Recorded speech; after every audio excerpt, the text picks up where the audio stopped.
Bonjour, mesdames et messieurs, bon réveil et bienvenue dans ce journal. Les résultats de la session 2016 du brevet d'études de premier cycle BEPC ont été publiés hier mardi. Ils affichent 59,11% de taux de réussite nationale contre 58,62% pour l'année dernière, soit une progression de 0,49%. Patricia Omouetia. Examen du BEPC session 2016.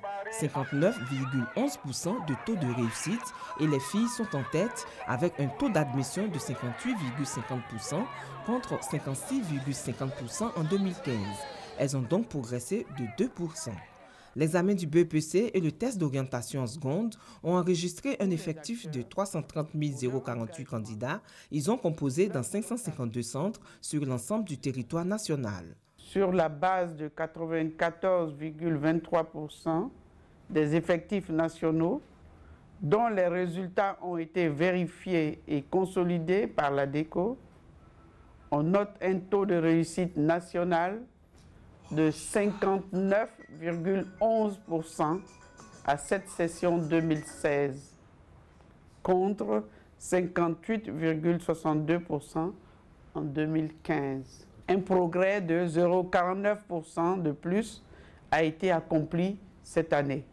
L'ensemble des opérations relatives à l'organisation du brevet d'études du premier cycle BEPC se sont achevées avec une tendance amorcée ces dernières années.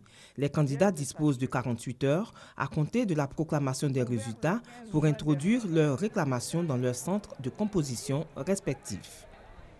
Venons-en maintenant à cette table ronde qui a eu lieu hier pour trouver une solution au phénomène des délinquants juvéniles dits microbes.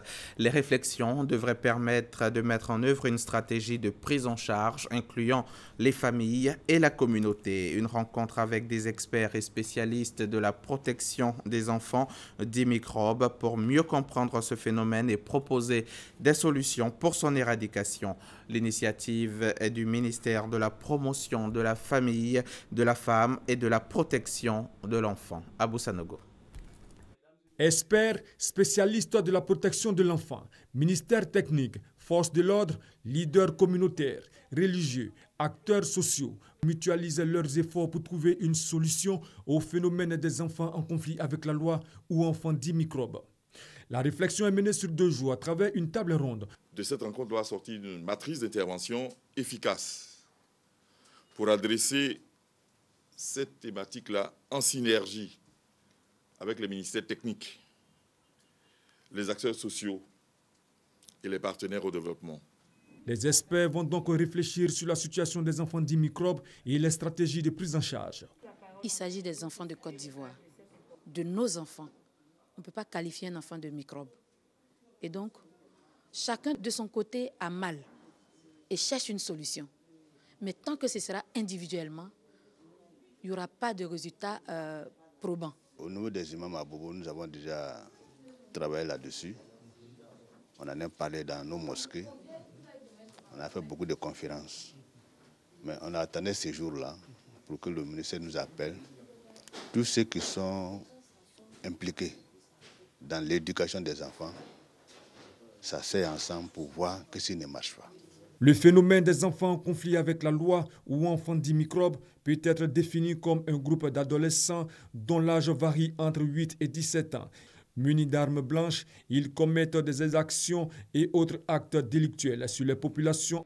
En vue donc d'endiguer le fléau, le gouvernement a mis en place un projet de resocialisation des enfants en conflit avec la loi. Et ce projet va se dérouler à Guiglo et Sassandra. La 3e édition du prix Alassane Ouattara du jeune entrepreneur émergent a été lancée hier matin. Ce concours vise à financer les jeunes porteurs de projets afin de tendre vers l'autonomie. C'est une initiative du gouverneur du district autonome d'Abidjan, Aurélia Drokoula et Grace Kando. Kevin a 24 ans, il est porteur de projet et pour réaliser ce rêve, il lui faut un financement, mais par manque de moyens, je n'arrive pas à réaliser mes projets. J'attends une opportunité qui s'offre à moi de pouvoir réaliser mon projet. J'envisage comme ça créer une supérette. L'entrepreneuriat, à travers la création d'activités génératrices de revenus, Une idée qui ne manque pas chez les jeunes. J'ai un projet de monter un cabinet qui va se charger d'insérer les jeunes dans le tissu social. Et pour monter cette entreprise, actuellement, il nous faut 15 millions. À toutes ces préoccupations, le gouverneur du district d'Abidjan apporte des solutions en accompagnant l'État de Côte d'Ivoire dans la lutte contre le chômage des jeunes. Justement, la 3e édition du concours du prix Alassane Ouattara du jeune entrepreneur émergent vient d'être lancée. Il a pour objectif de financer des projets viables et bancables. Nous voulons donner aussi la chance à tous ceux qui sont entrepreneurs, c'est-à-dire ceux ou celles qui sont capables de concevoir un projet et qui sont capables de faire vivre d'autres jeunes à travers leur projet. Le prix Alassane Ouattara du jeune entrepreneur émergent a des critères. Ce concours est ouvert à tous les jeunes Ivoiriens, préférentiellement ceux qui vivent dans les districts autonomes d'Abidjan. Mais on ne fait pas d'exclusion. Ceux qui ont des idées à vendre peuvent postuler. Il faut avoir moins de 40 ans. Il faut avoir un projet chiffré. Pour les éditions précédentes, plus de 400 millions de francs CFA ont déjà été injectés pour la réalisation de projets jeunes. Le 6 août est la date butoir pour la réception des dossiers. On ouvre à présent la page économie de ce journal. Les investissements en Côte d'Ivoire sur le premier trimestre de l'année ont connu une nette progression. 219 milliards de francs CFA d'investissement ont été réalisés sur cette période. L'information a été donnée hier mardi par le CPC, le Centre de promotion des investissements en Côte d'Ivoire. Jean-Louis Gbangbo, son reportage est commenté pour vous par Francis Boisfond. 6664. C'est le nombre de sociétés créées entre janvier et juin 2016 en Côte d'Ivoire. En moyenne, 57 sociétés créées par jour. Pour le directeur général du Centre de promotion des investissements en Côte d'Ivoire, CPC, cette performance s'explique par l'amélioration de l'environnement des affaires. À l'époque, on émettait les permis de construire, les diligences plutôt qu'on mettait pour émettre un permis de construire étaient les mêmes, quel que soit le type de logement. Aujourd'hui, la loi donne 5 catégories de risques. Donc l'approche du permis de construire a été modifiée en amenant la notion de risque. 103 sociétés sur les 6664 ont effectivement été agréées par le CPC, ce qui représente un volume d'investissement de 219 milliards de francs CFA. Les secteurs les plus visés par les entrepreneurs sont les prestations de services, le commerce et les BTP.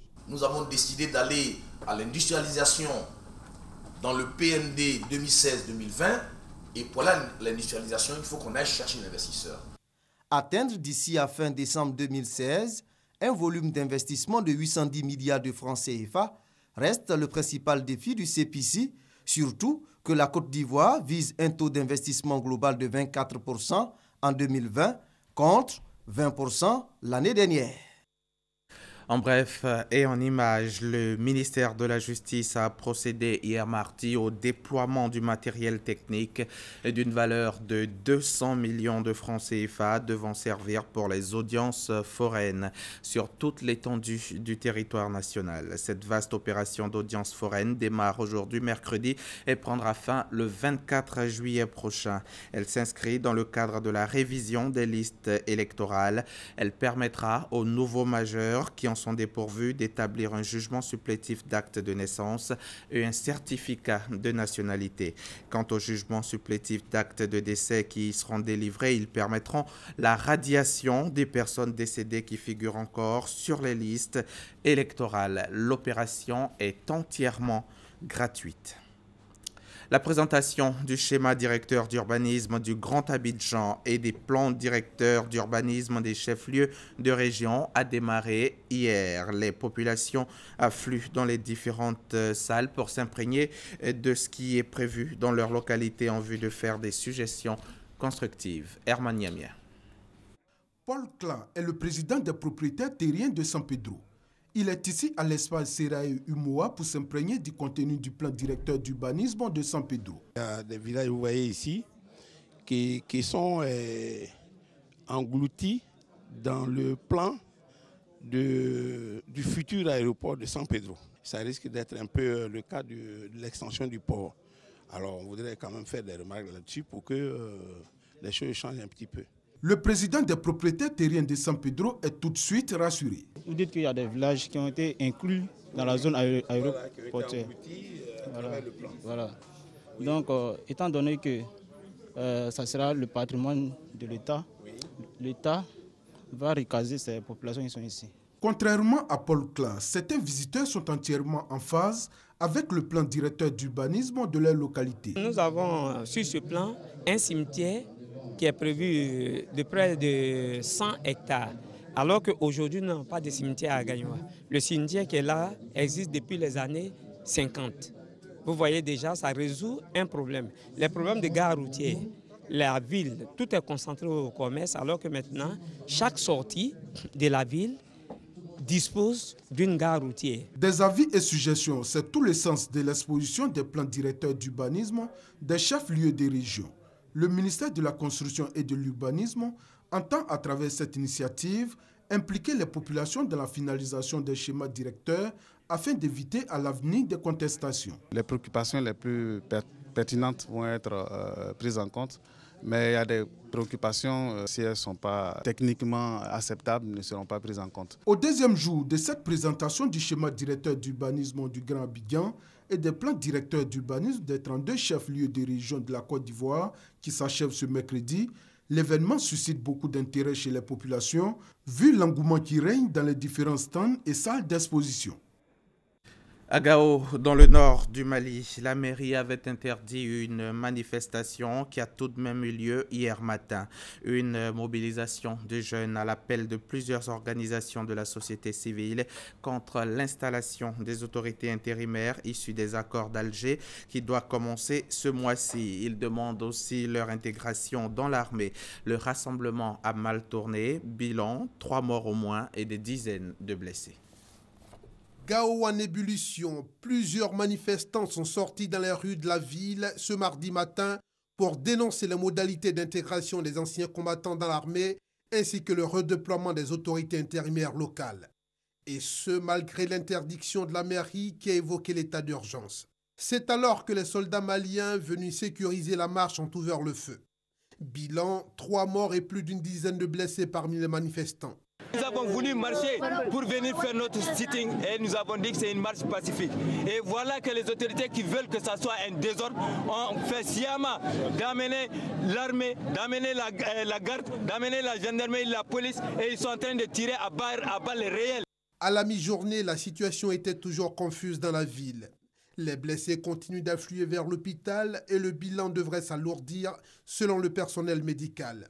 C'est en juin 2015 que le gouvernement malien et les groupes armés signataires de l'accord de paix d'Alger se sont entendus sur la création d'autorités intérimaires dans les 5 régions administratives du Nord Mali, dont le déploiement prévu dans ces jours a mis le feu aux poudres à Gao. Barack Obama, le président américain, était à Dallas hier mardi pour prendre la parole lors de la cérémonie en hommage aux 5 policiers qui ont été tués. Dans une Amérique encore choquée par des bavures policières à répétition, des manifestations à travers le pays et la mort des officiers, le président affirme que les États-Unis ne sont pas aussi divisés que certains politiciens le disent. Barack Obama, souvent interrompu par des ovations debout, a prononcé un discours de réconciliation que les observateurs de tous bords ont jugé remarquable. Mais le président lui-même, après 10 cérémonies identiques depuis le début de son mandat, a exprimé sa lassitude. L'opération de dépôt des candidatures pour l'élection présidentielle gabonaise du 27 août prochain s'est achevée hier mardi 12 juillet. L'on ne connaît pas encore le nombre exact de candidats ayant déposé leur dossier, mais selon toute vraisemblance, ils seront autour d'une vingtaine. Au Soudan du Sud, le calme est revenu après 4 jours de violents combats dans la capitale Djouba. Lundi soir, un cessez-le-feu a été signé par le président Salva Kiir et Riek Machar, alors que Ban Ki-moon a appelé le Conseil de sécurité à renforcer militairement sa mission au Soudan du Sud et a décrété un embargo sur les armes. Il n'y avait Il n'y avait plus beaucoup de suspense, mais c'est désormais officiel. Bernie Sanders soutient Hillary Clinton. La convention du Parti démocrate doit s'ouvrir le 25 juillet prochain au terme d'une campagne tumultueuse entre les deux candidats. Le Parti démocrate souhaite donc afficher son unité et Hillary Clinton va donc pouvoir concentrer ses attaques contre Donald Trump.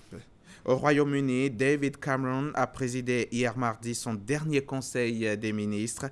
Il cède sa place aujourd'hui même, mercredi, à sa ministre de l'Intérieur, Theresa May, qui devra s'atteler à la mise en œuvre du Brexit. Et puis, pour terminer, sachez qu'une collision ferroviaire a eu lieu hier mardi dans la région des Pouilles, dans le sud de l'Italie. Au moins 25 personnes ont perdu la vie. 2 trains se sont percutés frontalement.